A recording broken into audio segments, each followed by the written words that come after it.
The Settings app is the epicenter of your iPad, and here you can customize everything from how apps work to the look and feel of the display. The actual app controls how your iPad works and allows individual apps to be configured and sets the look and feel of all your screens. With it, you can enforce security, log on to Wi-Fi networks, conserve battery power, add signatures to emails, configure your web browser to use specific search engines, and many, many more things. It is perhaps the most important app on your iPad. Learn what it has to offer and how you can change or configure things, and you'll take control of your iPad. The next 2 lessons is going to look at the settings that you most need to change as soon as you've activated and registered your iPad. There are many, many settings, but these will essentially be the ones that make the most difference to you. So let's start with a few of the basic settings that you need to adjust. So find the Settings app and open it. So at the moment I'm on the General Settings, and then inside the General Settings I can move up and down with my finger to access the different settings. So in the General Settings, these are the main things that you might consider changing immediately you get your iPad activated. So in General About, and you might want to change the name of your iPad. So if you tap in Name, you can put in a new one just by tapping the cross. So the cross here will delete that whole name all at once, or if you just wanted to delete letter by letter, use the cross on the keyboard. So I can go back a few and then put that back in. Then Done when you're finished. The About section will just give you information on your iPad, so you can see how many videos and songs and photos and apps that you've got, and how much memory you've used and how much you've got left. And it gives you other like serial numbers, etc. So it's just a bit of information for you. Now the part of the settings is to learn to navigate your way back out of different menus. Now we went into the General Settings and then into the About menu, and now to get back I have to navigate my way back to the General Settings. If I tap the Home button and go back to the home screen and then tap Settings again, I'm still going to be at the same place that I left. The only way to navigate within the iPad is to use the navigation buttons, and they are always up in the top left. So you can see up here, if I tap General, there's an arrow, left facing arrows pointing to the left going back, and it's like the back buttons on a computer browser. Tap General and then I get back to General. That's the only way you can do it. Every time you're looking to get back to where you were, always look up at the top. You can see here there's nothing here now. There's no button to indicate I can go back another level. I'm at the top level of General. Right, so other settings in General, software update. And this will check if your software is up to date. And iOS 7 is the current operating system at the time of recording. iOS 8 will be out in a couple of months, but even within each operating system there will be some updates. Keep aware that there are updates and that you're going to know there's an update because you'll have a little red circle with a 1 in it on the settings. Now you can't see it now because it's up to date, but it'll look like this one here. Little red circle with a 1. If you get that on top of the Settings app, there is a software update. And navigation up the top left to get back to General. The other thing to change immediately is the auto lock.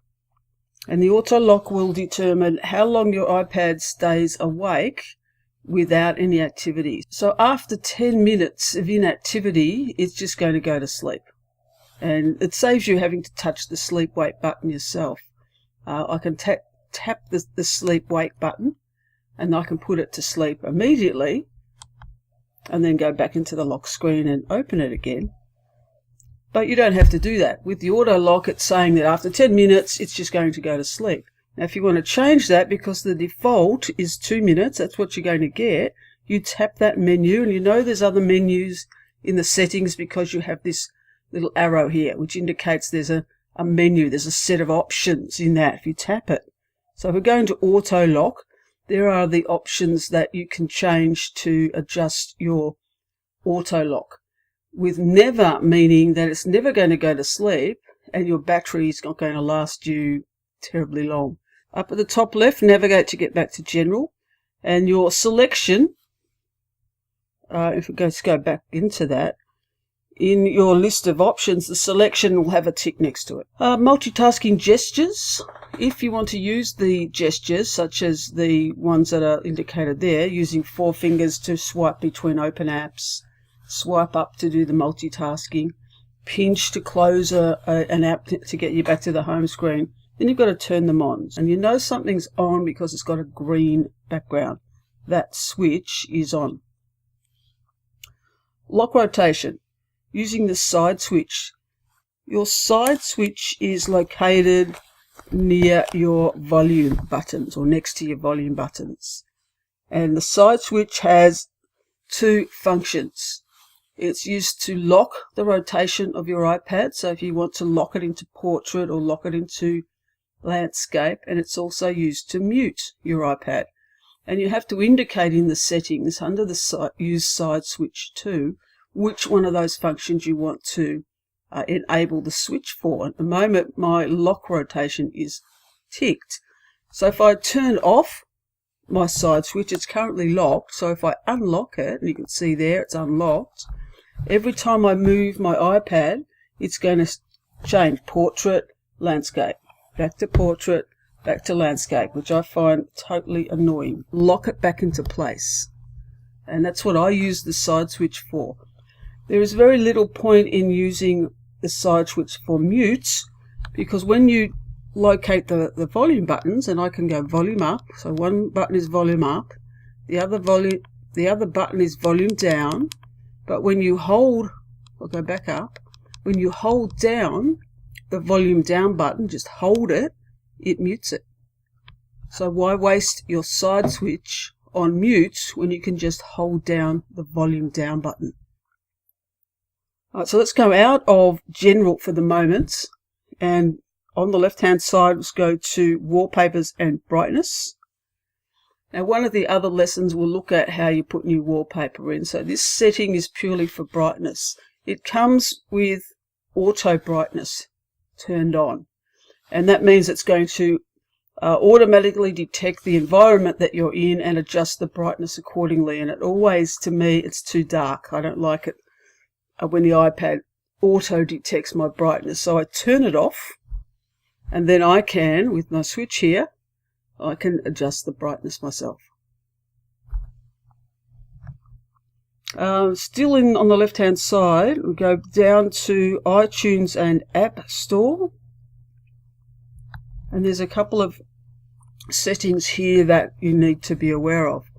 One is updates, and updates comes turned on by default with the greens indicating that that switch is on. Now updates means that every time an app gets an update, a security fix, a bug update, an enhancement, that it's going to automatically download the updated version for you. If you want to do that yourself, you can turn that off, and then you can manually update your apps.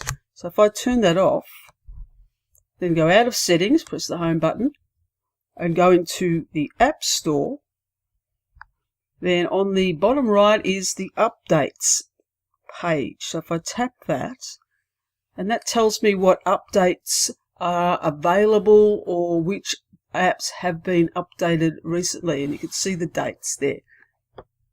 These 3 apps have been updated on the 19th of July, the 18th of July, and I think it keeps it for months. So if I keep scrolling up the updates page, the last update was the 6th of July, so it isn't keeping endless updates, and it just keeps a few, and all the page is telling you is what's been updated, and it indicates what are the actual fixes that update provided.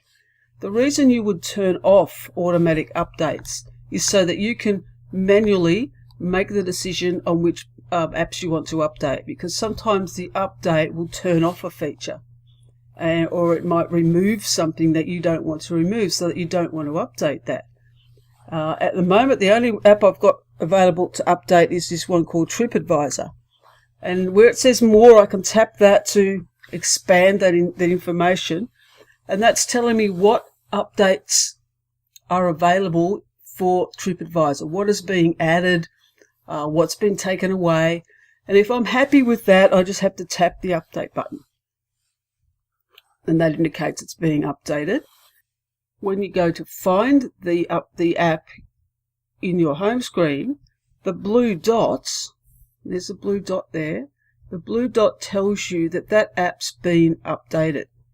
So if you had automatic updates turned on, every time you saw an app with a blue dot, you know it's been updated. And if you wanted to know what features had been updated, then you could go back into the App Store, App Updates, and you could find it. Go back to the App Store. Once it's been updated, if you look at the updates page, you can see open. So when I'm scrolling through these and looking for what app's been updated, if I pick one, so if I pick City Maps to Go and tap open, it's going to open that directly on the iPad. I don't have to go and search for it.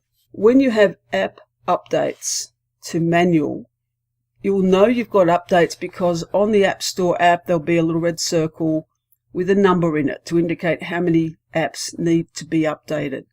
When you have them automatic, you don't see any of that. So back to settings and into updates, I'm going to turn mine on. The other settings here is in this automatic downloads here. So if you have music and apps and books turned on, then if you have multiple devices that have iTunes on them, so you might have a Windows machine that's got iTunes, or an iPhone, or a Mac computer, and if you make a purchase on an iPhone, so going into the iTunes store and buying a song on my phone, if I turned music on, then any purchase I made on any other device will automatically be downloaded to my iPad. You do need to know how to change wireless networks. Now, when you activated and registered your iPad, you selected a wireless network, and that network would have been visible and accessible from the location you activated your iPad in. If you want to change to a different network, so you're going to someone else's place, or you're in the shopping centre, wherever, and you want to access another network, you go into Wi-Fi, and then in the middle of that there'll be all the different networks that the iPad can see. So I'm currently connected to one network here, and if I want to connect to the other one, to another one in my house, I just tap it, and that's going to change the network. And it does that automatically because it already has the password. If I wanted to access a new network that the iPad didn't know about, so this Big Pond one here, if I tap that, it's going to require a password. So you need to know the password. And anything that's locked, so anything that's got a padlock, has been secured with privacy. Anything that doesn't have a padlock is free. So often if you're in the shopping centre, in the food halls, you'll find an open network. You can just connect to that automatically. Now, there are many more settings here that we're not going to go through in these 2 introductory lessons. Some of those will be the subject of other lessons, such as the notification center and the control center. In part 2 of the settings, we're going to look at accessibility, being able to change your font size and your text size and the contrast, and turn off some of the animation and the motion. And we're also going to look at enabling restrictions. So that's all for this lesson. The next lesson, part 2, continues the settings.